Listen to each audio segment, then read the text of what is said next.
के इस अंतिम बिंदु पर हैं। खूब मेहनत सब लोगों ने कर ली। विश्व रंग के सफलतम चौथे संस्करण को संपन्न कर लेने के बाद मुझे ऐसा लग रहा था, बिल्कुल एक पारिवारिक वातावरण। श्रद्धेय वर्मा जी ने कल कहा भी, मुझे संकेत किया था, हालांकि ये मेरे लिए थोड़ा सा आश्चर्य का विषय हो गया कि मुझे भी एकदम मंच पे बुला लिया, अन्यथा मैं सबकी समीक्षा सुनने के लिए ही आया था। तो सीखने को मिलता है इस तरह के कार्यक्रमों में, लेकिन वातावरण इतना सुंदर था, यूं लग रहा था मानो कोई ब्याह अभी संपन्न हुआ है परिवार में, और एकदम कोर कमेटी जिसको हम कहते हैं परिवार की, बिल्कुल परिवार के सदस्य दादाजी के नेतृत्व में सब बैठ जाए और फिर एक दूसरे के कामों की समीक्षा करें स्नेहपूर्वक। और उस सब के बीच में आचार्य जी जैसे या चौबे जी जैसे या मुकेश जी जैसे दादाजी हलवाई की काजू कम होने के लिए परिवार के उस सदस्य को डांटे जिसके जिम में केवल वरमाला के हार लाने का काम। तो ये एक अनूठा प्रकार का काम है, और इसलिए बहुत प्रेम से हम सब लोग उस पूरे कार्यक्रम को समीक्षित कर रहे हैं। और निश्चित तौर पर इतने बड़े आयोजनों में त्रुटियां होना स्वाभाविक होती है। बाद में बैठ करके हम लोग जब समीक्षा करते हैं, इन दिनों तो मैं इन चीजों को और अधिक इसलिए भी अनुभव कर रहा हूँ क्योंकि साहित्य अकादमी में नित्य प्रति के आयोजन होते हैं, सम्मान पुरस्कार आज भी 20 की घोषणा हो गई है। राजेश जी को भी बधाई दे रहा हूँ, सूची में है इसलिए, राजेश श्रीवास्तव जी और हमारे महेश सक्सेना जी, बहुत सारे नाम है। आज 2020 की घोषणा हुई, 1-2 दिन में 21 की हुई, और इससे पहले की सूची के भी कई नाम दिख रहे हैं, अलग से बात नहीं कर रहा। लेकिन कुल मिलाकर ये जो विश्व रंग का आयोजन है, ये सचमुच वेदों से प्राप्त, जो हमारे पुरखों ने कहा कि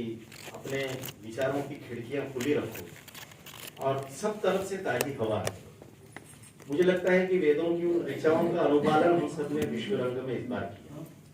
मुझे नहीं पता कि इससे पहले की समीक्षाओं में, क्योंकि मैं तो पहली बार आया हूँ, भोपाल वासी ही अभी 2 वर्ष में हुआ, और मेरे सामने संभवतः ये पहला आयोजन था जिसमें मैं स्वयं सहभागी बना,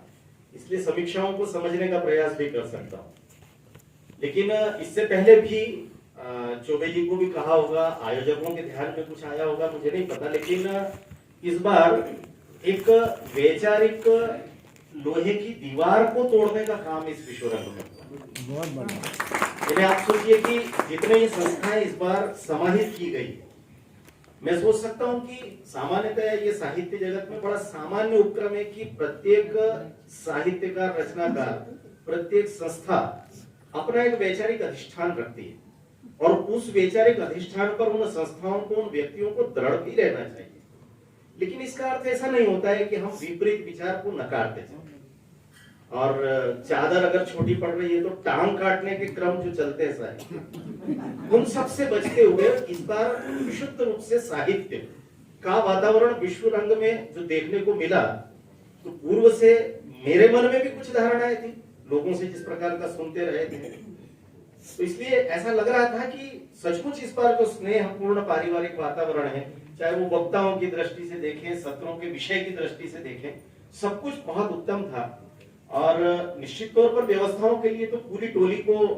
बधाई देना ही चाहिए।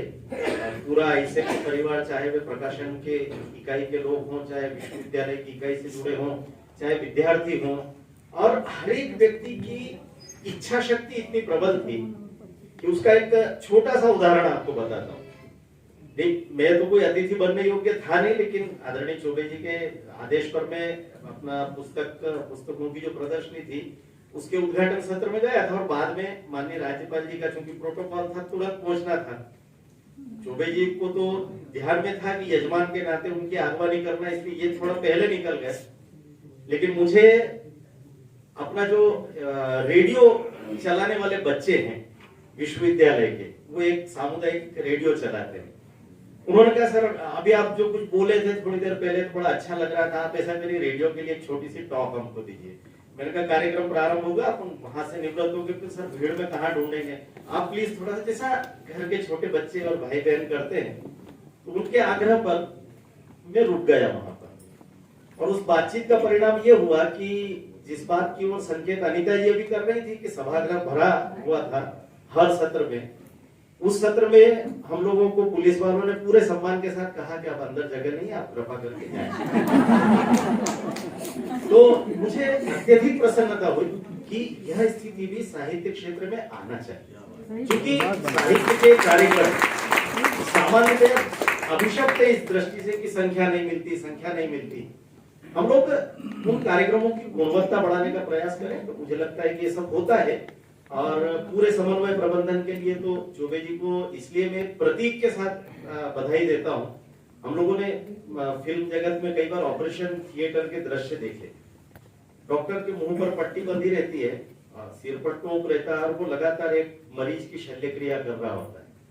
और हम देखते हैं कि वो इस तरीके से हाथ खड़ा करता है, चाकू आ जाता है, इस तरफ हाथ ऐसा फैलाता है, कैंची आ जाती है, सुई धागा आ जाता है। मुझे लगता है कि उस पूरी टोली के साथ उस डॉक्टर का अवदान सर्वाधिक होता है,